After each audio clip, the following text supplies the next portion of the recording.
Hi, Chris Sider here, founder of Ex-Boyfriend Recovery and Ex-Girlfriend Recovery. Today we're going to be talking about how to make someone want you back. Now, the first step to making someone want you back is always going to be to figure out if you even have a chance of getting them back. So if you're sitting there and wondering, wait, do I even have a chance of getting them back? I've got great news for you. On our website, www.exboyfriendrecovery.com, I've put together a special quiz designed to answer this exact question for you. All you have to do if you want to take the quiz is simply look in the description below the video. There should be a blue link there. You click on that link, it will take you to a page that's going to ask you quite a few questions about you, your ex, and your time together. Based on how you answer those questions, we're going to run them through an advanced algorithm and spit out a score so that you have an idea of what kind of chance you have of getting your ex back. So if you're interested in taking that quiz, all you have to do is simply look in the description below this YouTube video and we'll hook you up. Hey, what's up? Today we're going to be talking about how to make someone want you back, what has to occur, what the strategy should be, what some of the tactics within that strategy should be, and ultimately what I'm seeing is working around the world, I guess. And I would like to start off by talking a little bit about regret. You see, in my opinion, the main strategy whenever you're trying to get your ex back is all about regret. You're trying to create regret within your ex to make them take action. Oftentimes you'll find regret will cause people to take action, assuming it's the right type of regret. Now, the big $1,000,000 question here is how? How do you create regret? Well, in order to understand how you should create regret, we first need to understand regret is all about missed opportunities. And here's one quote that I was actually writing for an article that I thought would be perfect for this presentation on YouTube. The more permanent the decision, the greater the regret. I'll give you an example. Two examples, actually. Let's pretend there's two situations. One is a man getting a vasectomy, and one is, let's say, also a man getting a tattoo. Now, those are very permanent decisions. For example, getting a vasectomy also means that you're going to potentially miss any opportunity in the future to have children. You're basically removing that from the equation. Tattoos are a little bit more debatable because obviously things with like laser tattoo removal, now it's no longer as permanent as it used to be. But getting a tattoo is a pretty permanent decision. And in fact, there's actually a very well-known tattoo story that I'd like to share with you. If you don't know, Johnny Depp is known for tattoos. In fact, anyone who's seen Pirates of the Caribbean or any of his other movies where he's all tatted up, a lot of those tattoos he has are real. They're actually real. And when he was dating Winona Ryder, he actually got a tattoo saying Winona Forever. Seems like a great decision at the time. Seems like they're going to get married. Of course, they didn't. They broke up. Otherwise, I wouldn't be quoting this for the channel. So what did he do? Well, obviously, he regretted that decision. He regretted getting that tattoo, so he got the tattoo partially removed. So instead of saying Winona Forever, now it says Wino Forever. Now that's a great example of regret causing someone to take action. Now, I think the thing about regret you have to understand is regret is all about missed opportunities. But missed opportunities how? Do we regret missed opportunities of the past more, or do we regret missed opportunities of the potential future more? It's a great question. In fact, scientists did a study on this exact question. They were trying to figure out what people would regret more, what would influence their decision-making process. Someone who would regret a past decision or someone who would regret a potential future decision.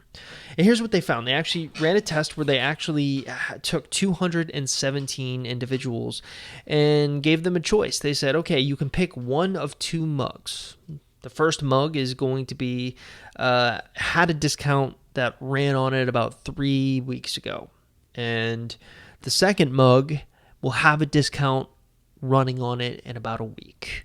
And they were looking to see which of these potential processes would affect decision making. And interestingly enough, future affected people more than past. Future potential regret.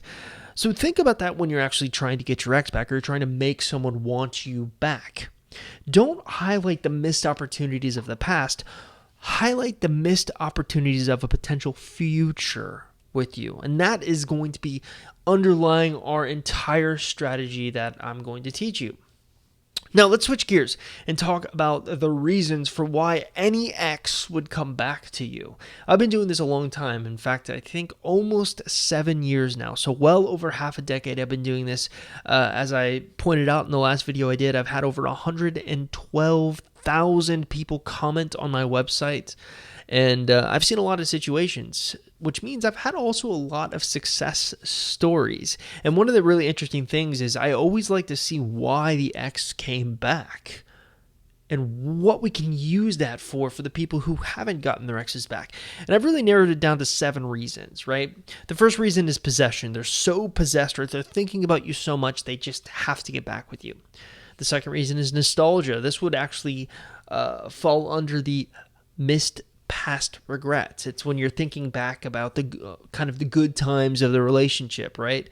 The third one is really interesting. It's a need for victory. So sometimes you get men or women who like the chase aspect of the courting ritual. They don't so much like the relationship aspect. They just like chasing. Well, sometimes you get those exes who are like that. They just need that victory. They need to kind of go through the motions of trying to reattract you. And then once they have you as a prize, they're kind of like, yeah, I lost interest. The fourth reason is it's actually harder out there than they think. Sometimes when we go through breakups, we are essentially telling the person that we're breaking up with that we think that we can do better without them. We think we can find someone else out there that can meet our needs better. But when we actually go out there and experience it for ourselves, it can be a little bit more difficult than we're thinking. And that could cause us to come back. The fifth reason is actually a fear of being alone. Not so much to unpack here. The sixth reason is unfinished business. You're thinking back to your relationship and thinking, what could we have been? Or, I always wanted to try this with her or this with him. And a seventh reason is a desire to change, specifically your partner. You think that things will be different the second time around. You think that you can change that behavior that was so negative in the first place. Now, the one thing I'd really like to point out to here is a lot of people, when I show them these reasons, they think like, oh, okay, that's what is going to be the reason, he's going to be possessed with me, or, I'm going to have to find a way to create unfinished business. But I think a better strategy is to find subtle ways to hit on the reasons I just told you about. So I'm going to tell you a story. One thing I've been doing lately is doing a lot of thinking about what makes a great story. What movies, TV shows, or books really stand out to me? What are the correlations between those things? What has to happen for those to occur? And originally I thought I was under the impression that I'm like a dramatic person. Like I like drama movies, I like serious movies. But sometimes I think, well, okay, I also kind of like the comedies, and I kind of like some of these other aspects. And I promise if this isn't making sense to you, it will. So here's what I learned over the years. I decided a couple of weeks ago to actually compile a list of my favorite movies, TV show, books.